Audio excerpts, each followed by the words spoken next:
Look at her flip the takoyaki balls. They go from bubbling, creamy octopus yum to balls. And they end up looking like this over here. Look at that.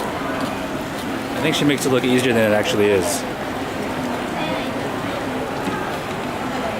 So the way that you buy these takoyaki balls is you can't order from her. Instead, you gotta order from the vending machine here.